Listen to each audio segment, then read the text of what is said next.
Sebenarnya ada yang paling mudah dari semua kalimat ini. Kita ingin menyelamatkan wajah kita di hadapan Allah. Ketika kita ditanya, hei polisi, hei ustaz, hei presiden, hei panglima, hei kapolri, hei siapapun engkau, ketika firmanku diinjak-injak orang, dihinakan orang, Al-Quranku dibakar orang, lalu engkau tidak membelanya, apa yang pantas untuk? Kira-kira kita jawab yang pantas untuk kita surga atau neraka? Masya Allah, na'udzubillahi min dzalik. Itulah saudaraku, mengapa kita hadir di tempat ini. Itu jawaban orang yang paling bodoh di permukaan bumi, cuma sekedar mau menyelamatkan dirinya, wajahnya dari siksa Allah Subhanahu wa ta'ala. Tapi lebih mulia daripada itu adalah bagaimana bukan sekedar menjaga dalam pengertian jangan dibakar orang, adalah bagaimana memuliakan isi alam ini, manusia ini agar hidup berakhlak, agar dunia ini bisa dikelola dengan baik sehingga melahirkan kemanfaatan. Tapi kalau kemudian di tengah-tengah kedamaian Indonesia yang beragam ini ada orang yang mau memancing kerusuhan, itu jauh di sana di Swedia. Kira-kira kalau dia di sini kita apa ya?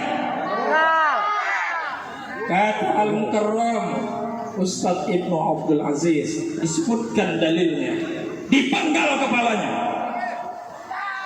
Seorang anak membunuh ayahnya, ditikamnya, mati, berdarah-darah. Lalu berita ini sampai kepada Rasulullah. Ditanya oleh Rasulullah, mengapa kau bunuh ayahmu dengan begitu kejam dan sadis? Ya Rasulullah, dia menghina Islam di depanku. Aku tidak sanggup menahan kemarahanku ya Rasulullah. Tahu bagaimana sikap Rasulullah? Rasulullah diam, Rasulullah senyum, tidak menyalahkan dan tidak menghukum orang itu. Apa yang terjadi di India, seorang hakim menghina Al-Quran, menghina Islam, menghina Nabi. Seorang hakim, lalu dia marah karena cinta kepada Allah. Dia tembak dan bersaranglah beberapa peluru di tubuh si hakim. Mati hakim itu bersimbah darah. Lalu orang yang menembak itu kemudian dihukum. Dia tersenyum. Ditanya oleh wartawan, ditanya oleh begitu banyak orang, apakah engkau menyesal? Aku tidak menyesal. Kenapa? Kalau dia menyesal, runtuh imannya. Dia mati dalam keadaan syahid. Itu Islam. Hai, takutlah kalian kepada Islam. Karena kalau kami marah, habis kalian. Masya Allah, mereka coba-coba membakar kita. Dia tidak tahu bahwa kita menyimpan bara api yang sangat besar. Kalau dia balikkan hati, Presiden Jokowi yang hari ini membiarkan orang Islam difitnah, orang Islam dikriminalisasi, bahkan bazar-bazar istana menyudutkan kita. Allah balikkan hati Presiden Jokowi, Allah balikkan pikirannya sebagaimana Allah balikkan hati-hati orang-orang yang dulu murtad, orang-orang yang dulu menghina Islam, tapi kemudian dia menyesal, dia kemudian masuk Islam. Betapa banyak contohnya. Lalu kalian pikir apa yang akan terjadi? Ketika seorang Jokowi tiba-tiba berpaling hati dan pikirannya dari membiarkan Islam diinjak-injak orang di Indonesia ini, lalu kemudian dia katakan tangkap semua penghina Islam. Kira-kira apa yang akan terjadi, saudaraku? Mudah bagi Allah untuk melakukan itu. Ya muqallibal qulub, tsabbit qalbi ala dinik. Allah mudah membolak-balik hati orang. Hati-hati kita. Bapak-bapak polisi ini yang nampak tenang ini, tiba-tiba marah dia karena Al-Qurannya dipijak-pijak orang. Ini ngeri, dan tiba-tiba pistolnya bergerak sendiri, Pak. Hah? Apa kita tidak lihat di Pakistan? Tidak kita lihat Anwar Sadat begitu turun dari pesawat ditembak. Lihat bagaimana Presiden Mesir yang begitu berkuasa puluhan tahun habis. Saya aktivis 98, bagaimana Soeharto jatuh? Begitu mudahnya Allah membalikkan.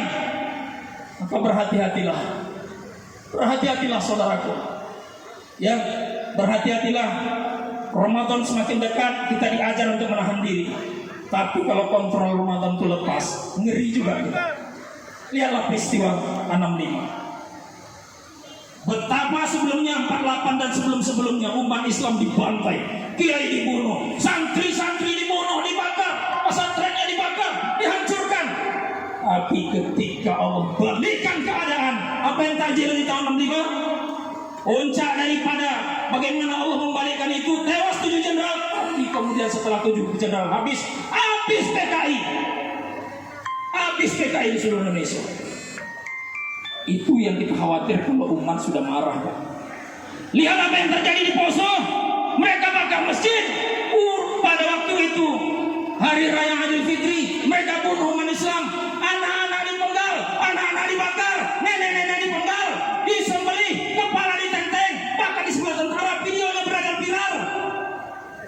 Tapi ketika Allah balikkan keadaan, diputar Allah pikiran dan hati mereka, masuk pasukan Islam.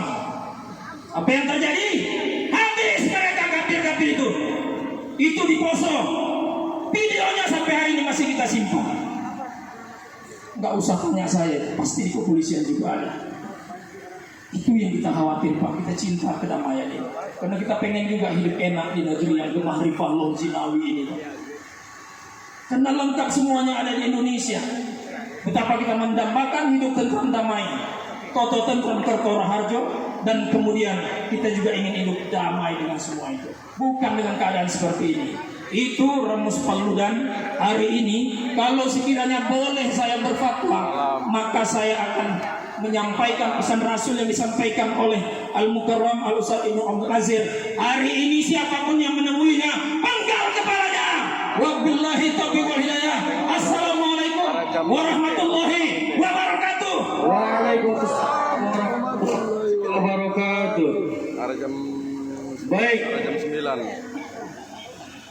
Kita sudah melihat perwakilan dari anggota DPRD Sumatera Utara telah keluar, telah menuju